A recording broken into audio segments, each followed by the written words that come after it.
audio on the phone.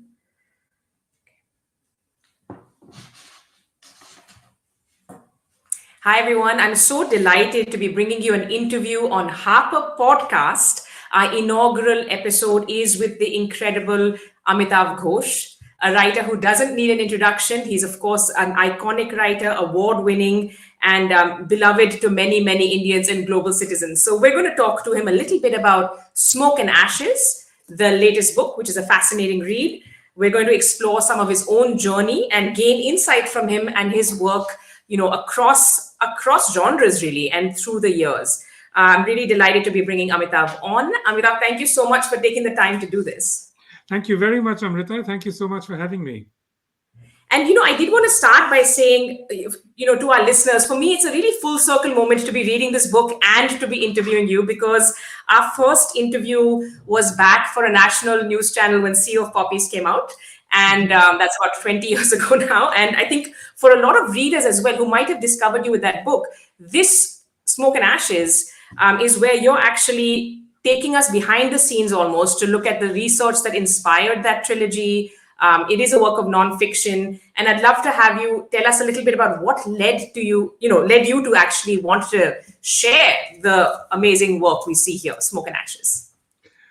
Well, yes, it has been a long time. And yes, this book has its origins in the Ibis Trilogy. Well, when I started writing the Ibis Trilogy, I didn't really think I would be dealing with what I deal with in this book. I really wanted to write about indentured workers and their journey away from India in the 19th century. So that was what got me interested initially. And that is indeed what Sea of Poppies is mainly about. It's about a character called Diti and her journey away from Ghazipur towards Mauritius. Now, once I started doing the research for that book, I discovered something that really kind of surprised me. I mean, this is the period, the 1830s, when a very large number of Indians were leaving to go to various British colonies as indentured workers, and they all came from this Bhojpur region. And this puzzled me because, after all, usually when people decide to emigrate abroad, those people are from coastal regions. But the Bhojpuri-speaking people are from a region deep in the interior, and yet they're embarking on these long journeys. So I began to ask myself, what's going on here? Why is it that people are leaving from so far away? And that's when I started looking into the background, into the entire sort of economic situation in Bihar in this period. That's when I stumbled upon this whole history of opium. And really, at that point, from the late 18th century onwards, the British had imposed this seasonal monoculture on Bihar. And that had created incredible disruption within the agricultural cycle. So many people were just leaving because they couldn't make a living. And the terrible reality of it is that in the 18th century and the early 19th century, there were many terrible famines in this region. Yet the peasants had to go on producing opium all through that time. And, Amitav, you start actually the book talking about how China, often remains a blank spot for many of us in India. We have, of course, the filters of sort of the geopolitics. But, you also talk about sitting in your house and having a cup of tea and, the porcelain cup and then the tea itself, the word chini for sugar. There's this beautiful sort of, this depiction that happens there. And I was surprised. We think of chai and tea as such an important integral part of like our Indianness, right? And for you to tell us actually before the 20th century, it wasn't popular in India. Actually, this is, as we know, a plant that originated in China. And it was really part of this imperial, I guess, flex by the British Empire to ensure that we could grow tea in India and have it pick up here as well. Excuse me for a minute. You are editing this, right? So we can edit, yeah, 100%.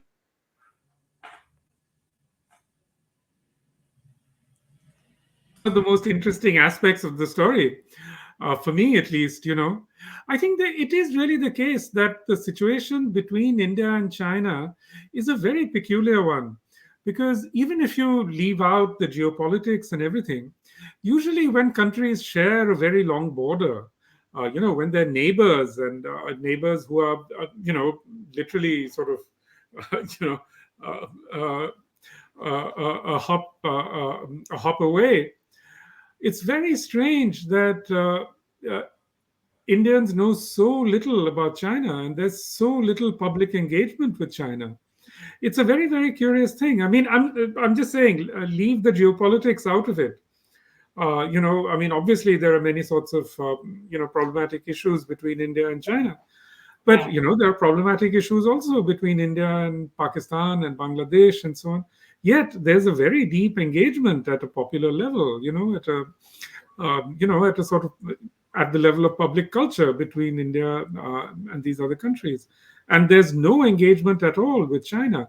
And I think that's a pathological situation. And I think to a large degree, the geopolitical problems actually arise out of this complete ignorance that we in India have in relation to China. I mean, if you look at everything that's been published on the 1962 war, it's very clear that there were so many misunderstandings, between the Chinese establishment and the Indian establishment. I mean, they were just not able to read each other's signals right, and that's a terrible thing, because China is now already by many methods of accounting. China is already the world's largest economy, and it's a superpower, and Mm. we in India just need to know more about it. Whether we like China or not is beside the point, in a sense. I mean, here it is. It's a giant reality, hovering above us, and we need to know about it. We need to engage with it. And I can certainly tell you from my perspective as well. I'd never been to China before I started writing Sea of Poppies. It was only once I started writing the Ibis trilogy that I went there, and it was a complete revelation for me. As indeed China is for I think most Indians who go there. And really, there's just so much to see there, apart from everything else. I just find it so strange that we just don't have any kind of engagement at a people to people level, with China. And I can tell you that I went to the Shanghai Book Fair once. This was while I was writing, I think, Flood of Fire or something. And I just couldn't believe, I mean, the level of engagement that people had with my work.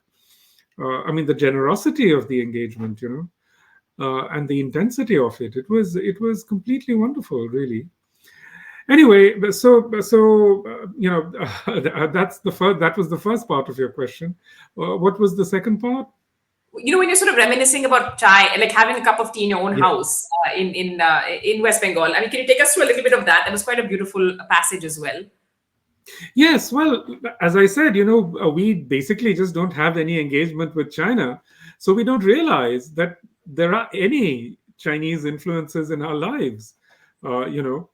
But one day, after my first visit to Guangzhou, when I came back to Calcutta, I was just sitting in my study in Calcutta, and suddenly, I was drinking a cup of tea, and I suddenly realized that, in fact, my entire sort of surroundings was absolutely saturated with China. There was tea itself, which came from China. And with the tea you have chini, which is nothing other than Chinese, and peanuts, which in Bengali they're called chine badam, meaning Chinese nuts, and just everything, in our surroundings, lacquerware, porcelain, all of this is in one way or the other related to China. So this is the weird thing about how China exists in our lives. I mean, it doesn't exist really as a set of discursive concepts, but it exists as a material reality. Our material lives are completely saturated with China. And that's also one of the reasons why we need to have this engagement, because it's probably even more true today than it was, 10 years, 20 years ago. Yeah. And in terms of, I think what's really moving is also how you write about, um, you have this sort of, I guess, from tea being this huge source of revenue for the British Empire. I mean, I'm just obviously taking just the, some of the elements for us to talk to you in this interview about. But you have this very cold-blooded imperial strategy of getting the Chinese population hooked to opium. You have the Opium War, and we saw some of this in the Ibis trilogy. But what you write about in Smoke and Ashes is really the blow by blow of how this became an imperial strategy. It's purely commerce dominated, and there was this element of kind of the blame game going on, where which has parallels with today as well, right? When you look at the opioid crisis. You talk about how back then also the British narrative was like, oh, it's the Chinese people's fault for being addicts, just like recently we saw in the opioid crisis, the Sackler family, the sort of pharma companies saying, look at these addicts, it's their own fault for being weak. So can you take us through a little bit of like what is going on in this research that you've done, what was happening with opium? And I will ask you a little bit about how you say we only have a species level understanding of history, but there's something else at play as well. Sure. Well, it's actually quite a simple thing. I mean, from the late 17th century onwards, and especially in the 18th century and the early 19th century, the British economy was very heavily dependent on taxes on tea. Tea became immensely popular in Britain, and all their tea came from China. And the tea was procured and sold as a monopoly of the East India Company. In fact, the East India Company's main business was tea for a long time. It wasn't India so much; it was really Chinese tea that was their main business, and that sustained them. So they became very dependent on Chinese tea, and they couldn't afford to endanger the revenues from Chinese tea. But what happened is that the Chinese wouldn't accept anything other than silver initially. Usually, when people trade, it's one commodity against another. But the British didn't have any commodities that the Chinese wanted, so they had to buy their tea with precious metals, mainly silver. This was fine for a long time because Europeans were extracting enormous quantities of silver from the Americas. But there came a point where there wasn't enough silver around. So the British had to find some other commodity to trade with the Chinese.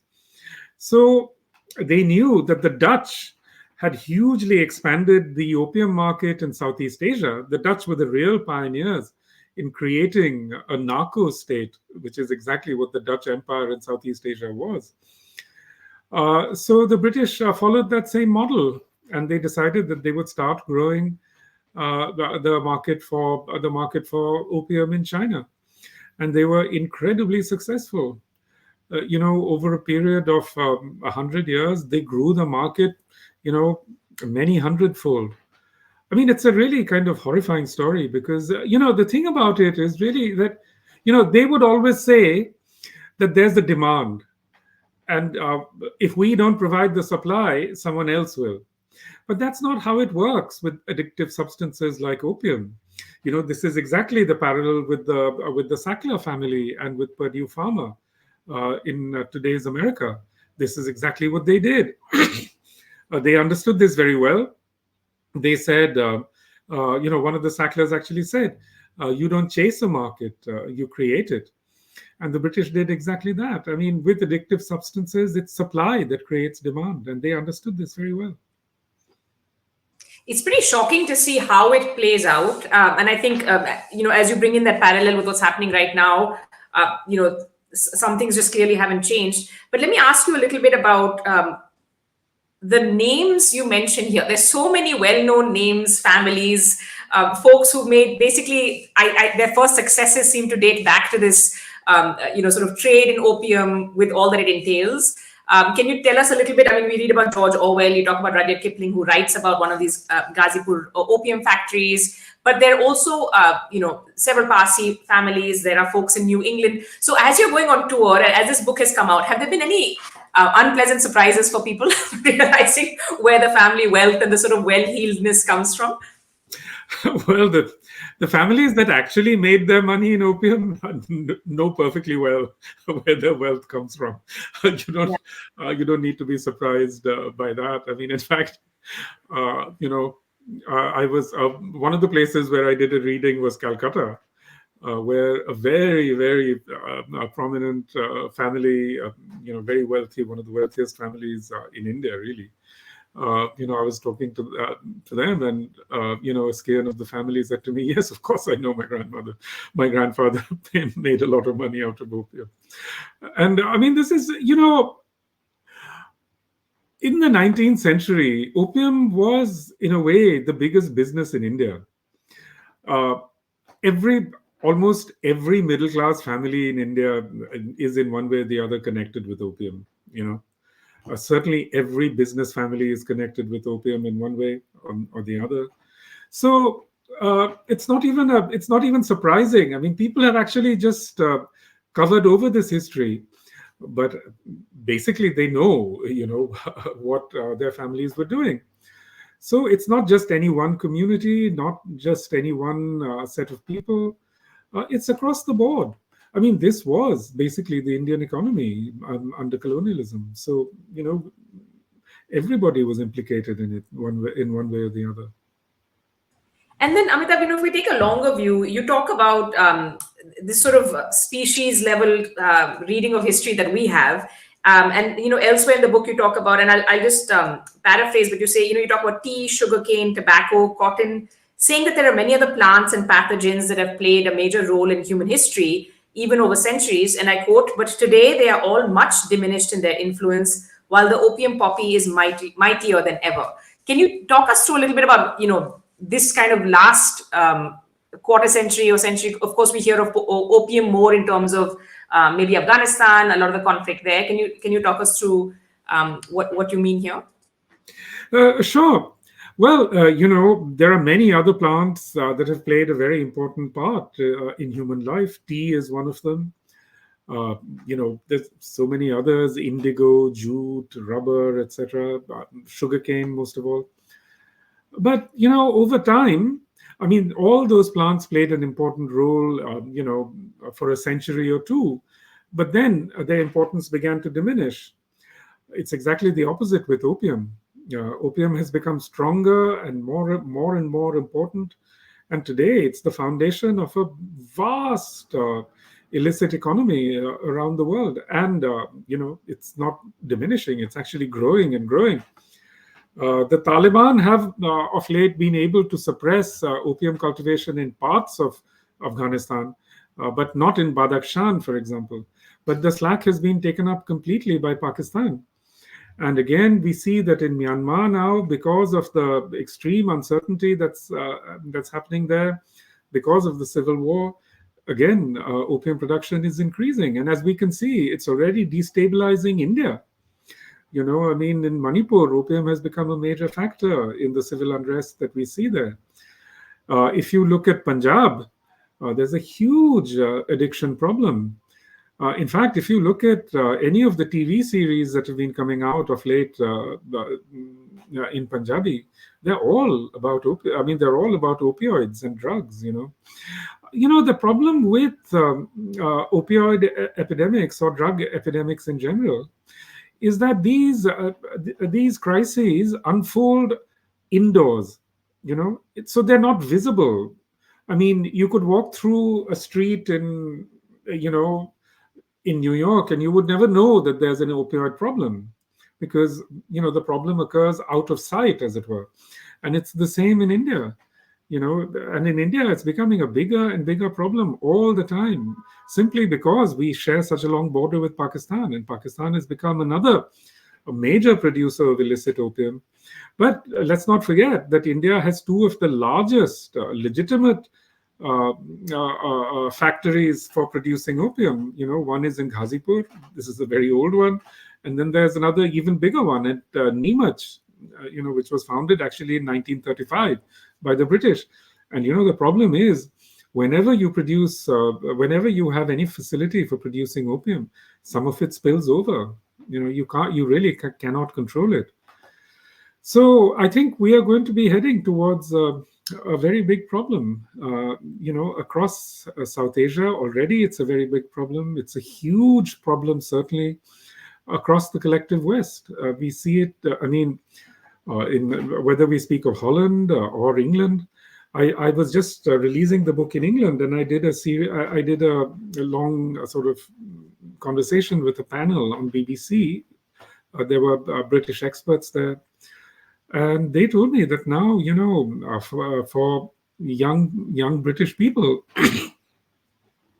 going to the pub is not just a question of going to drink beer. It's really, beer laced with, or accompanied with cocaine. There's so many things that are wrong with that situation globally, clearly. But I want to ask you a little bit, when you talk about the opium plant, though, you talk about it from another point of view, where you're saying that it's hard not. I mean, on the back of the book it says it's hard to ignore the feeling of an intelligence at work. Can you unpack that a little bit for us? Yeah, it is. It is. It's not just me. Many people who've written about the history of the opium poppy have had this feeling, because opium has this uncanny way of evading, human attempts to control it. There's nothing else you can say. But even stranger are the weird sort of cycles of repetition that it creates. So, as I've argued in the book, what the contemporary United States is living through is like an inversion of the opioid crisis of 19th century China. It's almost uncannily the case. Yeah, and those parallels really come through. So again, really highly recommend folks read this if you haven't already. I'm trying to hold it up straight. It's a fascinating book. And thank you for writing it, Amitav, like all of your books. I'm going to ask you a little bit, as we come towards the end of this interview, about your own writing journey. I want to ask you about, you've been very vocal in writing about the climate change crisis for years. So one question on that first, sitting here in 2024, what do you think the biggest challenge is for the climate change crisis? Sorry to put you on the spot, but where are we headed? What's happening? What are you worried about? Let me say, first of all, that it's not just climate change. As Margaret Atwood famously said, it's everything change. That's what we are seeing now. We are seeing a sort of intersection of many crises, on a global scale. There's the climate crisis, certainly, but there's also the biodiversity loss, which is an equally important crisis. There's there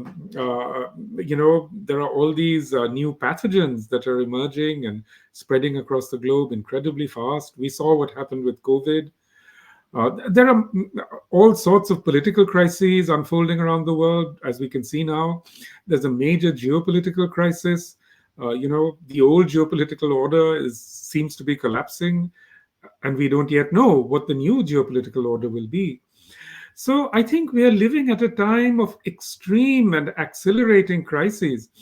But certainly the environmental crisis is a very important part of that, And, especially in India, we can see that the environmental crisis is just unfolding at light speed, and it's going to be devastating for the country. I mean, one of the reasons why we have these farmers' protests is also because the farmers have been very badly hit by climate change.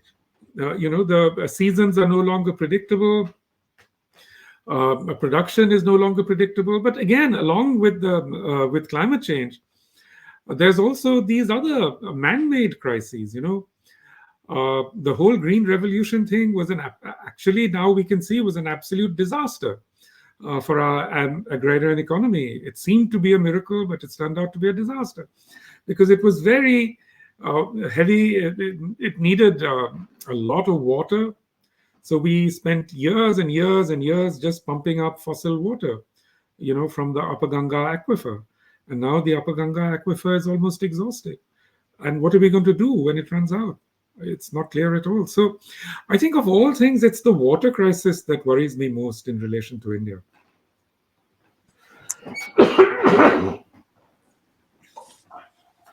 Yes, go ahead. I mean, so I do want to ask you if you think maybe two more questions. One is, do you feel are you concerned about the rise of AI as we're seeing, or do you think it will be harnessed to address some of these crises? Um, as far as I can see, AI, you know, at this point, I can't say that AI is something that worries me terribly.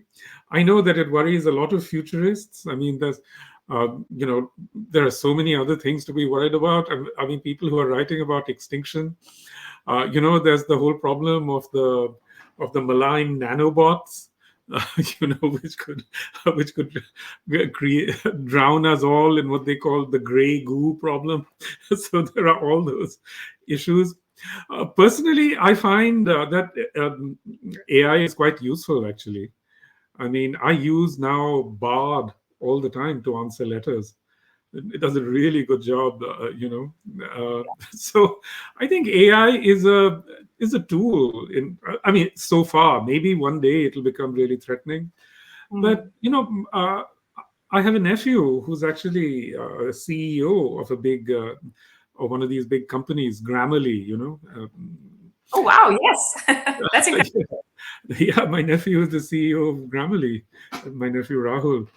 And we talk about this a lot. And he always says that he thinks AI is just a tool which can be used, in various ways. And so far in my life, I find that it's a very useful tool.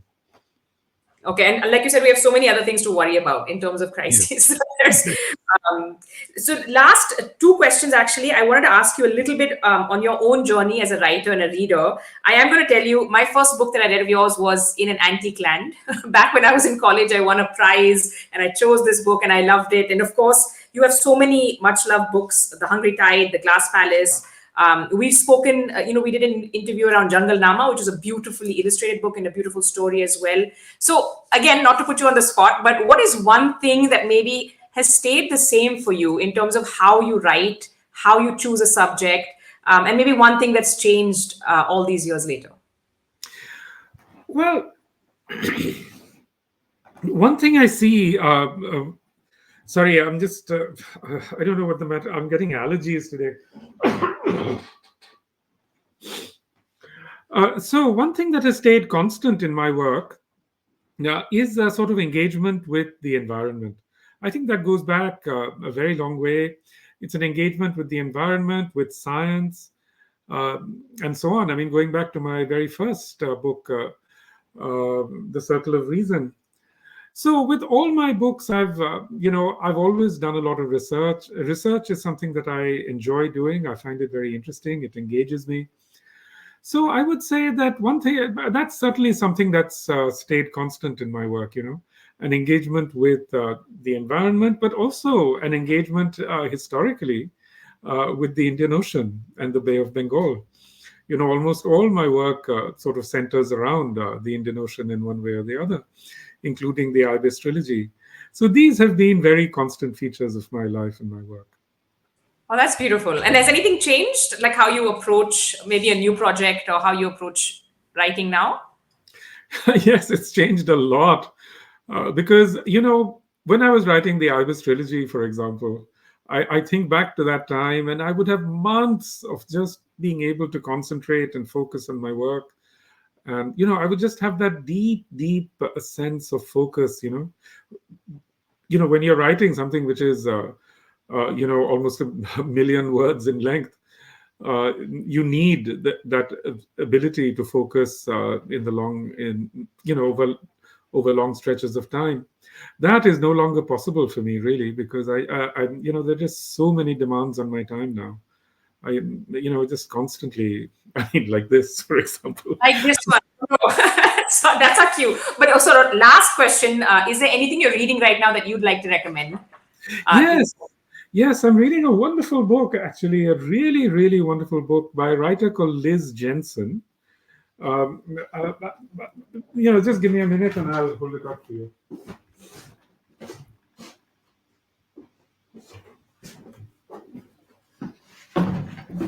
It's called Your Wild and Precious Life.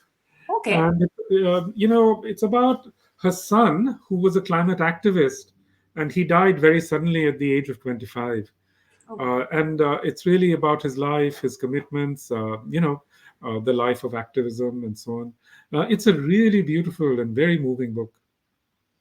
Okay, thank you so much, Amitav, for that, for sharing that with us, for sharing this time with us, given your hectic schedule, and for all of the work that you do. Thank you for what you write, how you write, and for making us pay attention. Appreciate it.